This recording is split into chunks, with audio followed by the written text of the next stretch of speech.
اصطفى أما بعد أعوذ بالله من الشيطان الرجيم بفضل بركة بسم الله الرحمن الرحيم فبذلك فليفرحوا. اورنگ آباد کی سرزمین پر اللہ نے اتنا بڑا فضل فرمایا ہے، اتنا بڑا کرم فرمایا ہے کہ یہاں کے مسلمان بھلے ہی وہ غریب ہی کیوں نہ ہو، بھلے ہی محنت کش اور مزدور کیوں نہ ہو، بھلے ہی وہ نماز کے پابند ہو، سوال نہیں کرتا ارے قرآن کو تو پہلے پڑھو، قرآن کو تو پہلے پڑھو، قرآن کا مطالعہ کرو، قرآن کو سمجھ کر پڑھو گے تو نبی کی سیرت ملے گی، نبی کی صورت ملے گی، نبی کے جز کا ذکر قرآن میں، نبی کی سیرت کا ذکر قرآن میں، نبی کے صورت کا ذکر قرآن میں، نبی کے چلنے کا حکم، چلنے کا طریقہ قرآن میں، نبی کے اٹھنے بیٹھنے کا طریقہ قرآن میں، نبی کے سونے جاگنے کا طریقہ قرآن میں. بلکہ میں تو یہ کہتا ہوں اے نادانو، تم نے ابھی نبی کی سیرت کو سمجھا ہی کہا ہے. ارے نبی کی سیرت کو سمجھنا ہے تو قرآن شروع ہوتا ہے بے کے بسم اللہ سے، بسم اللہ کے بے سے قرآن شروع ہوتا ہے، بسم اللہ کے بے سے، اور قرآن کا جو آخری لفظ ہے وہ ناس کے سین سے. تو بس ایک لفظ پہلا لیجئے، ایک لفظ آخر کا لیجئے، پہلا لفظ قرآن کا لیجئے بے، اور آخر لفظ لیجئے قرآن کا سین. اگر آپ ان دونوں کو ملا دیں گے تو نبی کی سیرت ہو جائے گا. بس نبی کی سیرت کو اگر تم جاننا چاہتے ہو، نبی کی سیرت کو اگر تم پہچاننا چاہتے ہو تو قرآن کی تلاوت کرو. اور سنو قرآن ہمیں یہ سبق دیتا ہے، قل، رب فرماتا ہے اپنے نبی سے فرماتا ہے قل، اے محبوب آپ فرما دیجئے. اللہ اکبر. کون فرما رہا ہے؟ رب فرما رہا ہے، دور رہیے فرما رہا ہے. اور کس کو مخاطب کر رہا ہے؟ اپنے محبوب کے ذریعے سے، اپنے نبی کے ذریعے سے، اپنے پیارے کے ذریعے سے کس کو مخاطب کر رہا ہے؟ یہاں بھی لفظ قل آیا ہے. لفظ قل سے یہ ثابت ہوا ہے کہ جو کچھ بھی رب سے ملے گا بغیر وسیلہ کے نہیں ملے گا، بغیر وسیلہ کے نہیں ملے گا. خدا کو اگر تم چاہتے ہو بغیر وسیلہ کے ملے تو ہرگز خدا بغیر وسیلہ کے نہیں مل سکتا. ارے خدا کا قرآن جب ہمارے اور آپ کے درمیان آیا تو نبی کے صدقے میں آیا ہے، نبی کے ذریعے سے آیا ہے، نبی کے وسیلے سے آیا ہے. اسی لیے تو رب نے فرما دیا قل، اے محبوب آپ فرما دیجئے میرے بندوں سے بفضل اللہ وبرحمتہ فبذلک فلیفرحوا.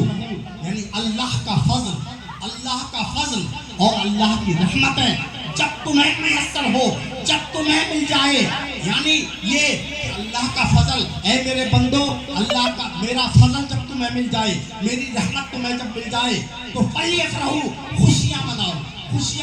نبی مختار جناب محمد رسول اللہ صلی اللہ تعالی علیہ وسلم کی امت میں پیدا فرمایا ہے. اس لیے کہ نبیوں نے تمنا کی تھی کہ اے میرے رب ہمیں محمد الرسول اللہ کی امت میں پیدا فرمانا، اے میرے رب ہمیں محمد الرسول اللہ کی امت میں پیدا فرمانا. تو کتنے بڑے فخر کی بات ہے کہ رب نے ہمیں نبیوں کی تمنا پوری ہو یا نہ ہو، لیکن ہمارا مقصد، ہماری تمنا کو رب نے جو ہے عطا فرما دیا ہے کہ ہمیں محمد الرسول اللہ کی امت میں پیدا فرمایا. تو فضل کبیر کیا ہے؟ فضل کبیر جو سب سے بڑا اللہ کا فضل ہے، اس فضل کبیر جو ہے وہ محمد الرسول اللہ ہے. یعنی محمد الرسول اللہ کہ امت میں ہم پیدا ہوئے، اس سے بڑا فضل، اس سے بڑا اللہ کا انعام اور کوئی دوسرا نہیں ہو سکتا. اب آپ بتائیے رحمت کیا ہے؟ تو قرآن پکار کر کہہ رہا ہے وَمَا أَرْسَلْنَاكَ إِلَّا رَحْمَةً لِّلْعَالَمِينَ. اے محبوب ہم نے آپ کو سارے عالم کے لیے، ایک عالم کے لیے نہیں بلکہ سارے عالم کے لیے رحمت بنا کر بھیجا.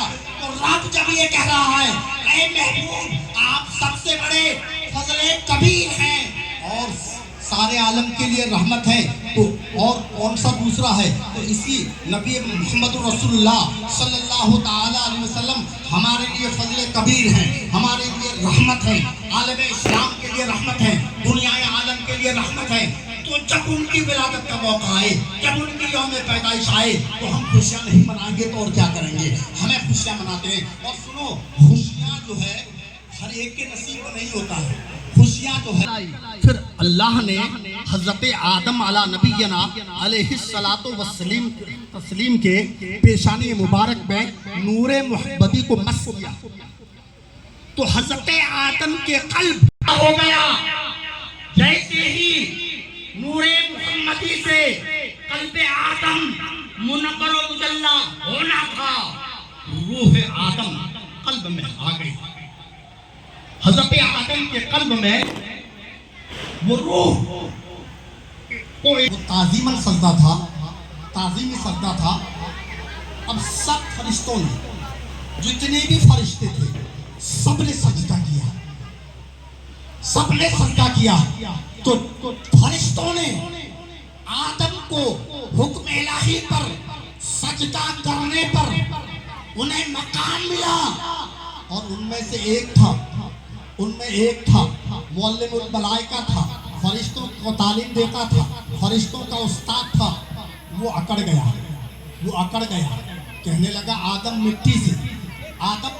مٹی سے اور میں آگ سے، تو آدم اور مٹی اور آگ کا کوئی مقابلہ نہیں ہے۔ وہ اکڑ گیا، تو آپ جانتے ہو کیا حشر ہوا؟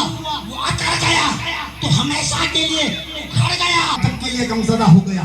تو سنی مسلمانوں، اورنگ آباد کے غیور مسلمانوں، تم یہ سمجھ لینا کہ جب کوئی نبی کی ولادت پر 12 ربیع الاول کو اپنے گھروں کو سجاتا ہے، اپنے گھروں کو مہکاتا ہے، مساجدوں کو سجاتا ہے، جلوس محمدی نکالتا ہے، تو وہ قل بفضل اللہ برحمتہ فبذلک فلیفرحوا خوشیاں مناتا ہے۔ اور جن کے مقدر میں خوشیاں نہیں ہوتی ہے، وہ اپنی گردنیں لپٹا لیتا ہے، دیکھ کر سوچتا ہے یہ بدعتی ہے۔ لیکن انہیں یہ جب میرے مصطفیٰ پیدا ہوئے، میرے نبی جب مکے میں پیدا ہوئے، تو آپ ذرا ایمان کی حالت سے اپنے کلیجے میں ہاتھ رکھ کر پوچھنا، اس وقت وہاں کوئی مکے میں پیدا ہوئے، حضرت عبداللہ کے گھر، حضرت آمنہ کی بطن سے جب مکے میں پیدا ہوئے تو اس وقت کوئی مسلمان تھا؟ نہیں تھا۔ آپ کنجوسی کر رہے ہیں۔ حضرت علامہ حافظ و قاری سہراب عالم صاحب خطیب و شاہی جامع مسجد اورنگ آباد آپ سے مخاطب ہوں گے۔ میں تو ناچیز ہوں، ذرہ ہوں، میں بہت ہی گناہگار، خطاکار، سیاکار۔ آپ نے مجھے مدعو کیا اور میں حاضر خدمت ہوا، اور یہ میرا اعجاز ہے، یہ میں فخر محسوس کرتا ہوں کہ مجھے میلاد مصطفیٰ میں کچھ بولنے کی سعادت حاصل ہوئی اور غلامان مصطفیٰ میں اپنے نام لکھوانا نصیب ہوا۔ درود پاک پڑھیں، اللہم صلی علی تکبیر، اللہ اکبر، نعرہ رسالت، یا رسول اللہ، سردار کی آمد، مرحبا، دیدار کی آمد، مرحبا، رہبر کی آمد، مرحبا، مکی کی آمد، مرحبا، مدنی کی آمد، مرحبا، جھوم کے بولو، مرحبا، ہمارے نبی کی یہ ہے شان، بچہ ہے قربان، نعرہ تکبیر، اللہ اکبر، نعرہ رسالت، یا رسول اللہ، عید میلاد النبی۔ زندہ باد۔ آپ کی سمجھ میں آ رہی ہے؟ تھوڑی دیر، کافی دیر سے میں نے بولا ہے، حالانکہ بہت ہی تیز رفتاری سے بولا تھا، شاید آپ کی سمجھ میں نہ آئے، لیکن اب جو میں بولنے جا رہا ہوں بہت ہی آہستہ، تاکہ آپ کے ذہن میں بیٹھے۔ ایک مرتبہ درود پاک پڑھیے، اللہم صلی علی سیدنا و مولانا صلو علیہ وسلم وسلام علیہ رسول اللہ صلی اللہ تعالی علیہ وسلم۔ جب میرے نبی اس دنیا میں تشریف لائے، مکے میں پیدا ہوئے، اب آپ کو میں بتاؤں کہ نبی کی آمد کا کتنا بڑا مقام ہے، اتنا بڑا مقام ہے کہ مکے میں آپ کا قدم مبارک پڑا، سارے عالم میں مکہ کا نام بلند ہو گیا، سارے عالم میں مکہ کا نام بلند ہو گیا۔ اور سنو، میرے نبی ہجرت کر کے مکی سے مدینہ پہنچے اور مدینے میں آپ کی آخری آرام گاہ ہے. سارے عالم کے تمام مومنوں کے دلوں میں ایک ہی کشش اٹھتی ہے, ایک ہی ہوپ اٹھتی ہے کہ خدایا میرے جسم سے دم نکلنے سے پہلے تیرے محبوب کے روزے کی زیارت ہو جائے, تیرے محبوب کے روزے کی زیارت. سبحان اللہ. اس لیے کہ رب فرماتا ہے اے میرے محبوب جس نے تیرے روزے کی زیارت کر لی اور بقیہ زندگی تیرے عشق و محبت میں گزار دی تو کل قیامت کے دن ان کی مغفرت کا ذمہ میرے ہے. بے اور شک نبی سبحان فرماتے ہیں اللہ ان کی شفاعت میں کروں گا. بے شک نبی فرماتے ہیں اس کی شفاعت میں کروں گا جس نے میرے روزے کی زیارت کر لی. اللہ اکبر. تو میں عرض کر رہا تھا کہ میرے نبی مکے میں پیدا ہوئے. میرے نبی حضرت عبد المطلب رضی اللہ تعالیٰ عنہ